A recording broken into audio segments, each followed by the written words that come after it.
तारीख की पार्टी को लेकर एक बार फिर से सवाल उठने लग गए हैं।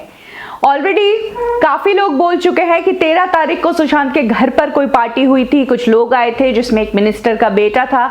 इसी 13 तारीख की पार्टी के बारे में आज एक और मिनिस्टर ने ट्वीट किया है और उन्होंने मुंबई पुलिस को टैग करते हुए पूछा है कि ये पता करो कि लॉकडाउन में ये पार्टी हुई कैसे सुशांत के घर पर पार्टी की परमिशन दी गई। ये ट्वीट किया है पॉलिटिशियन अनिल प्रहाब ने और इन्हीं के इस ट्वीट पर अब नितेश राणे ने कमेंट किया है।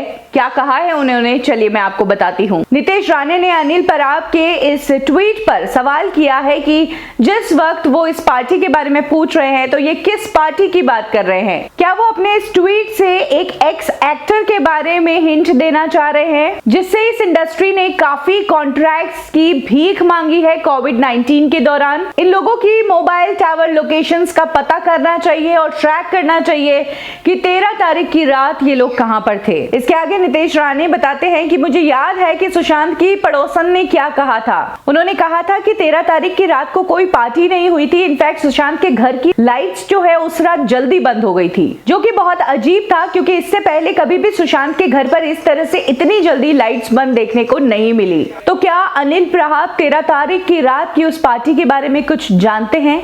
क्या वो सुशांत की डेथ का राज जानते हैं? क्या उनके पास कुछ ऐसी इंफॉर्मेशन है जो हमें हेल्प कर सकती है? क्यों वो इस पार्टी का जिक्र कर रहे हैं? कुछ इस तरह से नितेश राणे ने अनिल प्रहाब के उस स्टेटमेंट पर ट्वीट करके सवाल उठाए हैं और कहा है कि ये भी सुशांत के घर की पार्टी के बारे में बात कर रहे हैं। तो क्या वाकई में ये उस पार्टी के बारे में कुछ जानते थे? आपको बता दें कि 8 तारीख और 13 तारीख का कनेक्शन बार बार सामने आ रहा है। अभी तक इस थ्योरी का कुछ भी सल्यूशन सामने नहीं आया है।